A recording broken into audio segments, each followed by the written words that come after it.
Well, now you've heard from the powerhouse behind the Bluetones. That was the Bluetones recorded at the Roundhouse last Wednesday. More music coming up from them at 8:30 tonight, and cheers to the rest of the band for talking. Yes, Mark Morris, at the interview which we did with him. That's also coming up in about 10 minutes' time. This next though from Three Colours Red, Nuclear Holiday. We're at half an hour, the Bluetones, but this is Mark Morris in that truck again on Christmas, shopping and harpoons. It's the evening session with a very blue Christmas, and we're back on the Bluetones bus, and we're with Mark Morris now, who's just come back from catering, and you've been swindled. Oh yeah, I have, yeah. I've been duped. I thought I was going to get Christmas sausage and mash, and especially, like, I thought, you know, I'd won the catering ladies over, but it seems that everyone's getting it. So it's not just... No, it's not just me, because they've been cooking squid and all that nonsense, and you know, foreign muck, and... Do you have any say over what catering do? Or do they just... Yeah, but we'd say chips every day, or so we just let them get on with it, because the rest of the crew, they eat more than us. We just pick at stuff. So we don't sort of go in and say, well, everyone's having chips today and fish and sausages or bacon. No, we don't do that. No. We should, perhaps, next year. Yeah.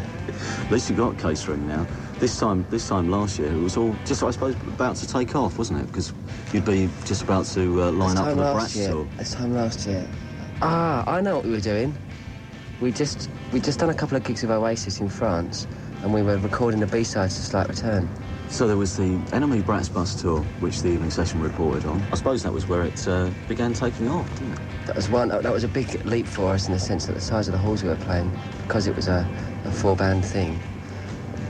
We were playing bigger halls, and you have to sort of raise your game a little bit, set the tone for the rest of the year. As the year went on, did you have to keep pinching yourself because things were going quite well during the year? No, I think you become a little bit dubious and a little bit suspicious of things, because with a certain kind of success, it always comes another certain type of responsibility, which you've not really...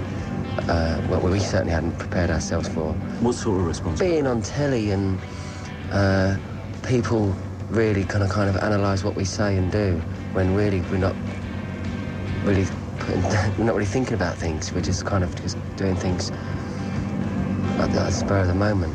And there was a point in the beginning of the year where we started to think, hang on a minute, you know, where's this all leading to? Because we've never said we wanted to be the biggest band in the world. That started to become a bit of a problem towards the middle of the year when we were starting to think about songs for a second album. I think we got a little bit too self-analytical, and we were really looking at the way we wrote songs and thinking, how can we change what we do? And so we just ended up scrapping everything that we were doing and just getting on with it like we used to do. What about some of your best and worst moments of the year? Your best photo shoot? Best photo shoot? Yeah. Whew, there was one in Japan for a magazine called Rockin' On, and we did it in these woods, and we all look fresh and healthy. So that's always good, because my nan sees them, she doesn't have to worry so much. And your worst? The worst photo session? Smash It's cover was the worst photo shoot we've ever done, because they completely doctored it, and because we weren't smiling, because we were like, we're not going to we don't want to look like new kids on the block. So what they did was they sort of candidly took photographs of each of us when we were laughing, and not posing, and then cut them all out and stuck them all together to make one big photo, so it looked like we were just a happy bunch of brainless fools. But then again, you were, you know, you do smile, you do have a laugh. So. Oh, yeah, we do. Yeah, we do. But that one was all sort of powder puff, and, you know, we did a little bit bad. What's your favourite record of 1996? Albums-wise, I'll tell you what, I've been listening to a lot of albums this year that came out in 1995 that I never listened to. Like the PJ Harvey album. The Furry Animals album I really liked.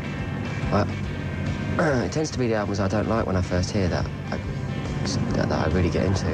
And I first heard that, and we'd done some dates with them, and they really blew me away when I watched them live. I thought they were brilliant.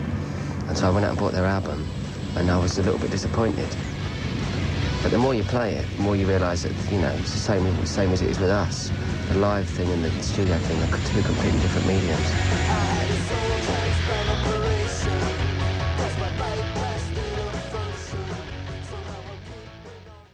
Furry Animals on the evening session, and we're back in the Bluetones bus outside the Roundhouse with Mark from the Bluetones. And the best thing that you bought for yourself? Best thing I bought for myself? Yeah. I bought a harpoon gun, like a diving gun. Are you serious? From a flat, yeah, just to sort of have lying around. So it's a kind of decoration? Yeah, yeah. Why the harpoon? Well, not really a decoration, it just sort of sits in the corner. I don't know why, I'm not sure why. It was there, and I had the money. Where did you get it? I got it in Surrey, in this, there's sort of an army surplus shop that sold all sorts of nonsense and stuff as well. You know, like air pistols and my dad used to have a harpoon, and I always remember, and it was loaded, and because you can't unload them, can you? Once you've loaded them, you've got to just fire it out, and it was sitting in my nan's attic for years, and I was just desperate to fire it, just to fire it once, and of course I never got allowed, so I bought one. It was just as well. Yeah. Are you a good shopper? No, I'm not. Oh yeah, I'm a great shopper. I spend loads of money. Is that good or bad though? Because I should be saving, I suppose. Do you impulse buy? Yeah, all the time. I buy. It's like, you know, you watch Oprah and stuff like that, and you get all these people who kind of eat more when they're depressed. They sort of... Comfort shopping. Comfort eating, that's what that's called. That's what I do, comfort shopping. Yeah. Just pop down to our price and buy a couple of CDs or something just to make myself feel better. Right. So how do you get around Christmas shopping for everyone? Well, unfortunately, this year I'm not going to be able to get around it. I'm going to have to do it because everyone knows I've got time off and money. So everyone's expecting good stuff. So where are you going to start? I'll start with the big presents first. My sisters and my girlfriend and Scott. Do you have ideas of before you go out, or do you just wander around aimlessly? I wander around aimlessly most of the time. I prefer that. I prefer going and looking and seeing stuff and going, oh, yeah, that's good. Going down to London and going to Hamleys and stuff without absolutely no idea what to get everyone and buying them big, stupid things. Great big, giant money boxes and stuff like that. Things that you wouldn't put on your list. Well, I'll be looking. I'll get them a giant money box or the big slipper. I'll be looking forward to opening the ungainly present on Christmas morning, which is a harpoon. Yeah. But what would you like for Christmas? Oh, I know what I want for Christmas. And I want a widescreen television. That's asking a lot, though, isn't it? You won't get any time to watch it, will you? You must be sort of straight back in the studio start of next year. Yeah, we are, January, but we're going to be doing it. We're going to be doing the rest of the writing in London. So we're going to be doing it just down the road. We're writing it in Putney. Just very quickly then, before you have to get off to catering, before the gig, what drew you to playing at the Roundhouse? Was it something to do with the heritage, or was it just somewhere which was interesting? It was a combination of reasons. I mean, it's being closed down soon, isn't it? And its music license being revoked. So we're going to be one of the last bands to play here, and it's had such a great history that it's, you know, it'd be nice to tell the grandchildren, I suppose. And it's been filmed as well, because we're filming a live video with all the promos on it as well and stuff like that, and lots of other things messing around, but stuff we filmed on my camcorder across Europe and things like that. And we wanted something that would play somewhere that would be pleasing to the eye as well. The building would actually be part of the gig, part of the video. Because you're doing things to it as well, aren't you? There's lots of blue lights all over. We're lighting it all up on the outside. We've got that big billboard over there. We've not played that many London gigs this year, and we wanted to sort of go out on a big one. We better let you go, and thank you very much. Have a good gig then. Yes, you're welcome. Good luck with recording the new LP, and we'll see you in the new year. We shall indeed. Thanks. See ya. Thanks, Mark.